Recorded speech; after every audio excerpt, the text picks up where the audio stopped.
Joe's having a little, Jellyhead Joe's having a little news conference here about signing some EO, executive order.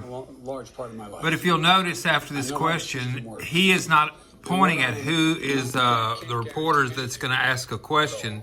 It's already, they have it handled who's going to ask the questions. He didn't even point. They don't even holler, nothing. Watch when this is over. It'll be real quiet, and someone will just start talking. Damn sure not like Trump with her screaming at him. Watch the little Jellyhead. Watch. The issues that are in my package, and saying, here's what I'm doing, here's why I want to do it, here's why I think we need to do it, and what kind of support can or can't you give to that. And then we go on to the way in which we deal with legislation all the time. You know, we gotta tell a story. Any votes for the recovery package when Barack and I came into office. We were short 3 votes. We didn't know we had the votes until the day of the bringing it up. And, but here's the deal, you know, it's interesting. He's brain locked. I know you ask a lot of these questions, you know the answers, but you have to help educate the public as well. I'm not suggesting you don't know what I'm about to say. He is crazy. No one wants to give up on their position until there's no other alternative. They either have to make a decision that they don't do they don't support what is being proposed, or they insist on what they have, or they let it Jellyhead all Joe go away, fall down. I think we're far from that point right now.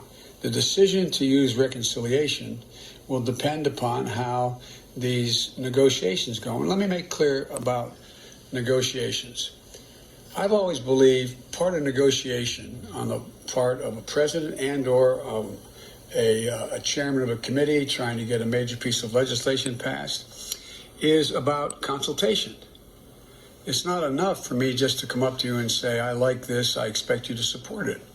I want to explain to you why I think it's so important in this package that we have to provide for money for additional vaccines. Why I think it's so important, why we provide for money to extend unemployment benefits. Why I think it's so important that we provide money to provide for the ability of people not to be thrown out of their apartments during this pandemic because they can't afford their rent.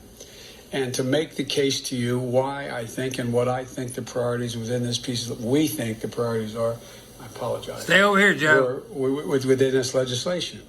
And I don't expect we'll know whether we have an agreement and to what extent the entire package will be able to pass or not pass until we get right down to the very end of this process, which will be probably in a couple weeks. But the point is, this is just the process beginning.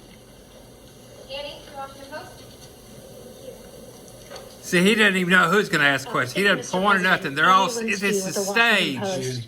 It's staged. I wanted to ask you a little bit about one of the sort of major themes of your campaign and how you sort of intend to measure and enact it, and that is the idea of unity. If you could talk a little bit about what you see unity as being. There are some people who are defining it as being bipartisan.